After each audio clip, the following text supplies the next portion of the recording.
Maayong adlaw, which means good day. My name is Raine and welcome back to the channel. I've been wanting to make videos for the past 5 weeks, but have not been able to because, as you can see, my skin is actually just unbelievably red. So, normal skin, then red skin. And it's been fluctuating quite a lot for the past 5 weeks. And for these reasons, I've just lost my sense of self confidence, my sense of self. And that's why I've decided to just hide away from social media and cameras because I just cannot recognize myself right now. And I'm trying to make fun of the situation, but it's actually been quite painful and also debilitating. So when I left Taiwan, my eczema was totally under control, and I was so happy and excited to start the NCP scholarship program. But because it's spring, that means the weather fluctuates a lot. So some days our temperature is about 10 to 12 degrees Celsius, and then on the same day in the afternoon, it could suddenly be 28 degrees.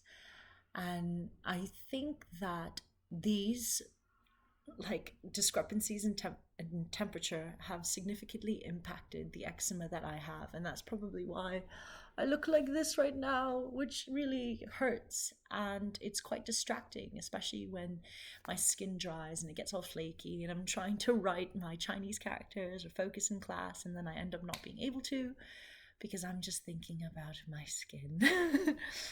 And it's something I never thought would impact me so much. I mean, like growing up, we're so healthy as children, and then we enter adulthood. And when we're walking on the street, obviously, I look like a foreigner here in Taiwan, so people look at me, but all the more so because my face is bright red like a lobster. And sometimes I take it well, other times I feel quite defeated by their facial expressions because it does hurt when they look at you with like amazement and curiosity and confusion. And I've been seeing a traditional Chinese medicine doctor since the 24th of February, and the treatment plan consists of me coming in twice a week for acupuncture with a prescription of herbal medication. So it's a mixture of different plants like honeysuckle, rhubarb, and it's really helped my condition, but we still have not found like a balance that can really control my situation.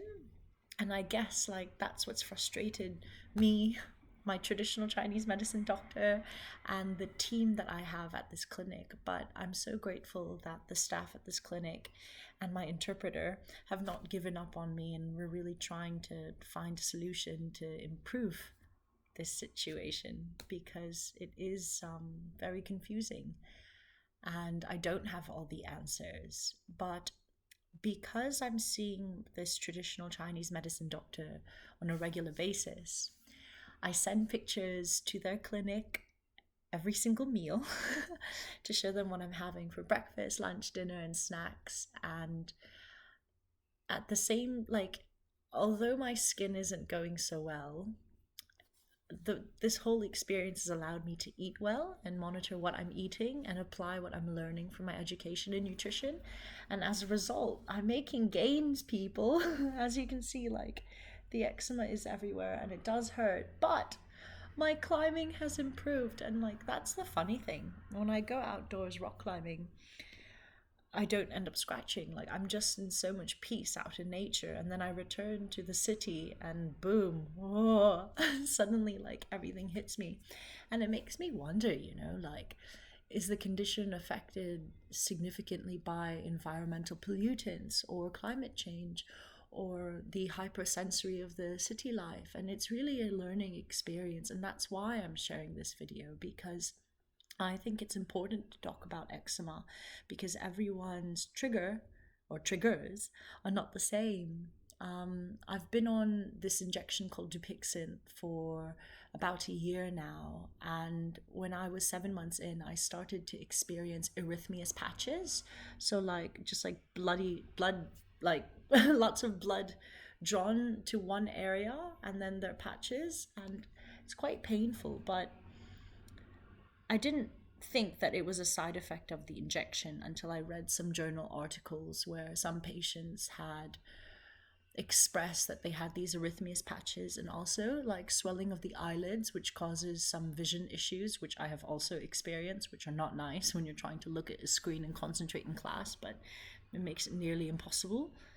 And so that's why I am voicing out these concerns, because a cure still does not exist for eczema, and the existing treatment options in the modern medicine or Western medicine front have such significant side effects. Like when I was using Elidel and JAK inhibitors topically, it prohibited me from sun exposure, and I'm someone who loves to be at the beach and under the sun, which so that's why I'm like, no, I won't use that. And now I'm trying to explore my options in traditional Chinese medicine and try to get my sleep in order so that I can have like a routine to get this condition in check and not fluctuate so much. Because when it fluctuates so much, I think that just gets out of control. Just, oh, and it's so bad and flaky. And I just, but anyway, now I'm lost for words. But aside from these personal challenges on a health front, I'm really grateful that I've found this traditional Chinese medicine clinic, and I'm actually really enjoying one of my 3 courses that I'm taking here at National Taiwan University.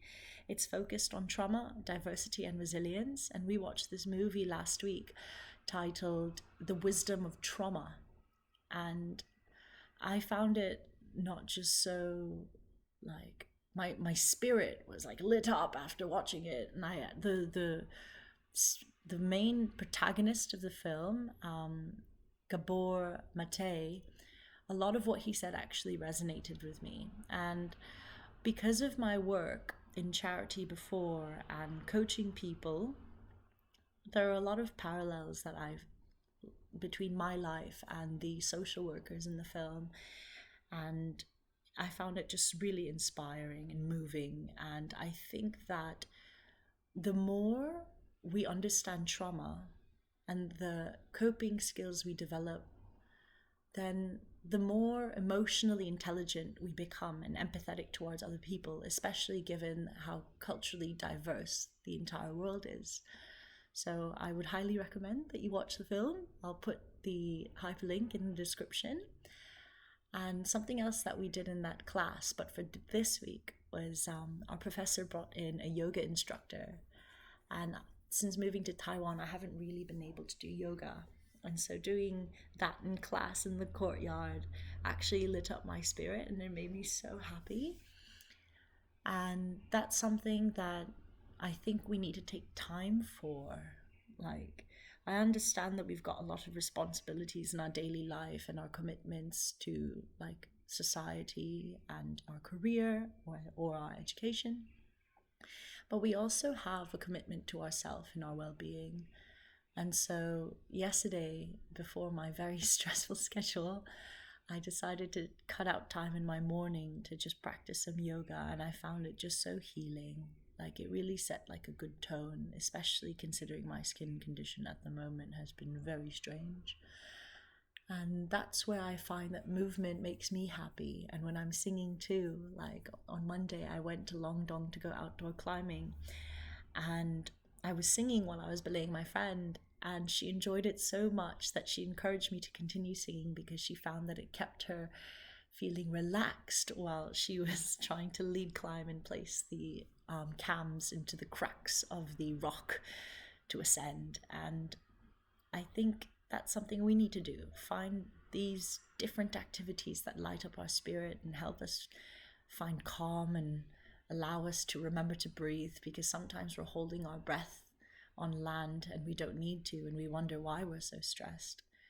So this video is really just, I guess, a self-reflection to let you know that I'm still alive and that I do apologize. It is long overdue, but it is here. And you know, as I mentioned, the reason why it's been overdue is because I've really just been struggling with my own health, and I hope to find some solution to this situation, because it's quite like just frustrating.